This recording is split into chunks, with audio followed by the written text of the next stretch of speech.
Sir, বলছিলাম যে জল দপ্তরে ইন্টারভিউ দিতে তো প্রচুর ছেলে এসেছে, তাইলে একে একে নামগুলো এবার ডেকে নিই, কী বলেন? না হলে তো পরীক্ষা শেষ হতে হতে একেবারে সেই রাত হয়ে যাবে, তখন আবার ঘর যেতে হবে, কখন ঘর গিয়ে দুটি খাবো। হ্যাঁ, এবার তাহলে পরীক্ষাটা শুরু করুন। 9:45 তো বেজেই গেল। হ্যাঁ গো, সেই 8টার সময় দুটি ভাত খাইয়ে এসেছি, অর্ধেক হজম তো এখানে বসে বসেই হয়ে গেল। ডাকো ডাকো, এক এক করে ডাকো। আমার আবার ভাত খেয়ে ভাত ঘুমটা না দিলে কেমন যেন শরীরটা ম্যাচ ম্যাচ করে।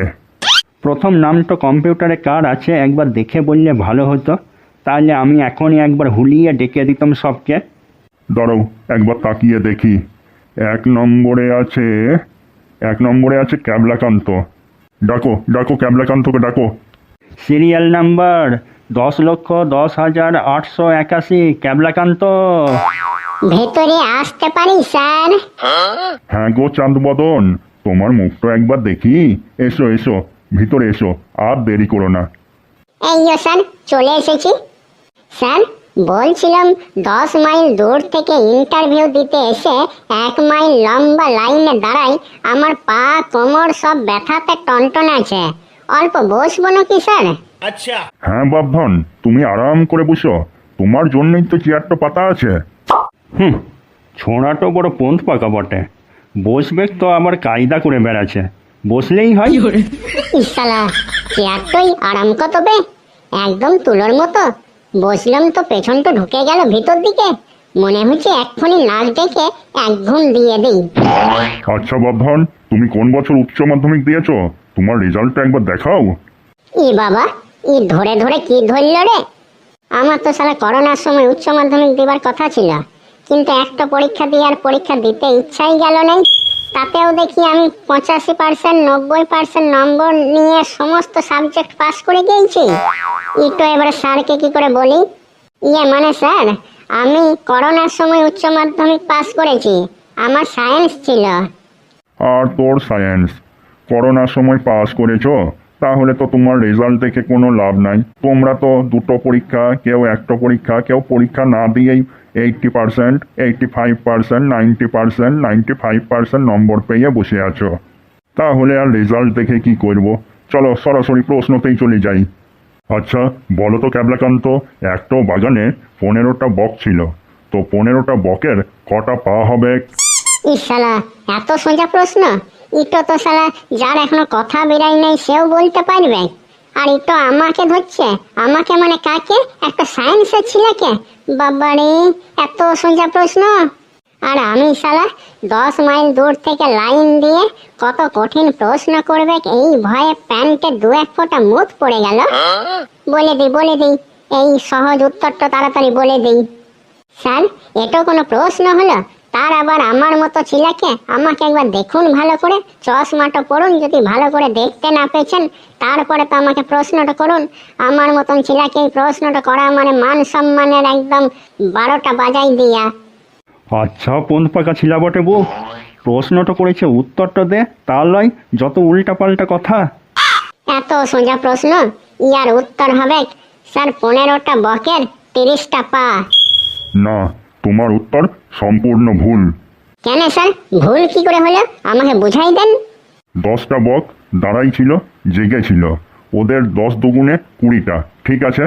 আর 5টা বক ঘুমা ছিল, বক ঘুমালে এক পায়ে ঘুমায়, তাহলে এদিকে 5টা বকের 5টা পা, তাহলে সব মিলিয়ে 20 + 5 = 25টা। তাহলে বুঝতে পারলে উত্তর হবে 15টা বকের 25টা পা। বুঝলি গরু, শুধু সায়েন্স পড়লেই বুদ্ধিমান হওয়া যায় না, অল্প মন দিয়ে পড়াশোনাটাও করতে হয়। হ্যাঁ বাদল বাবু, সে তো না হয় বুঝলাম, কিন্তু বকগুলাকে ঠিক আমার ইন্টারভিউয়ের সময়ই আপনাকে ঘুম পাড়াই দিতে হলো। বক 5টা মিনিট 5 পরে ঘুমালে মহাভারতটা অশুদ্ধ হয়ে যেত নাই? বরং তাহলে আমার উত্তরটা সঠিক হতো। তোর এত বড় সাহস, আমাকে বাগাল বলে ডাকছিস? হ্যাঁ, আমি যদি গরু হই তাহলে আপনি বাগাল ছাড়া কি বটেন? গরুকে তো বাগালেই চড়াই। তবে সত্যি কথা বলতে কি জানেন, আপনাকে বাগাল বলাটাও ভুল হলো আমার। আপনাকে দেখে তো মনে হচ্ছে সেই রাস্তার মোটা শুয়োরগুলা যেমন ঘেঁচু ঘেঁচু করে বেড়ায়, সেই রকম। তুই দিতে এসেছিস চাকরির ইন্টারভিউ আর আমার সাথে খারাপ ব্যবহার করছিস?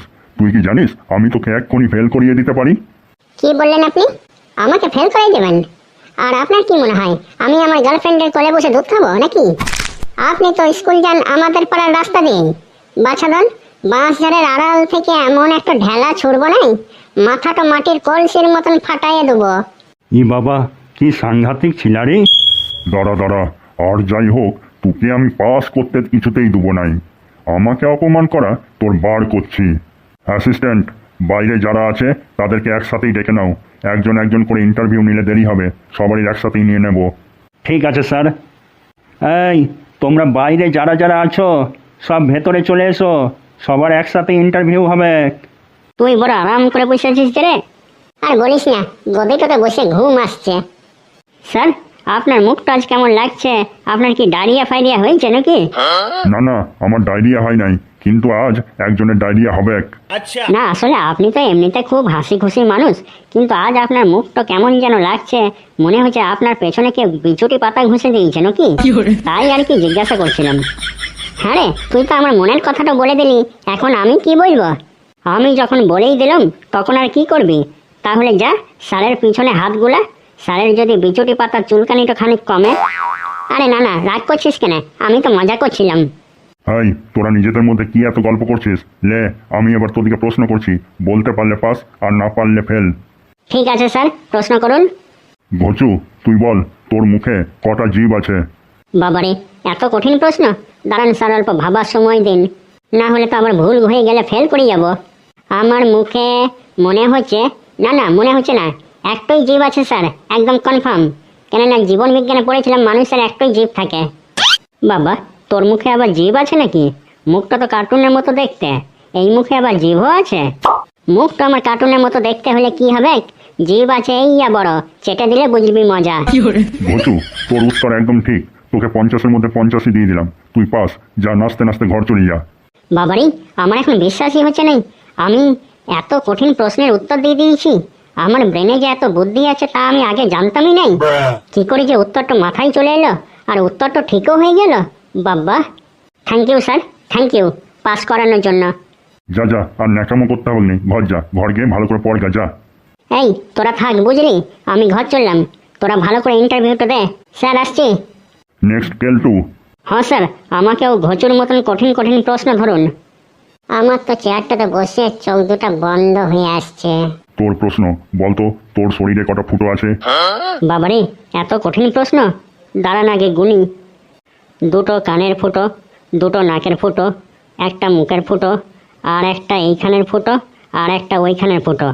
সব মিলিয়ে হলো 2 আর 2 4, 1 5, আর 2 6 7। স্যার, আমার শরীরে 7টা ফুটো আছে।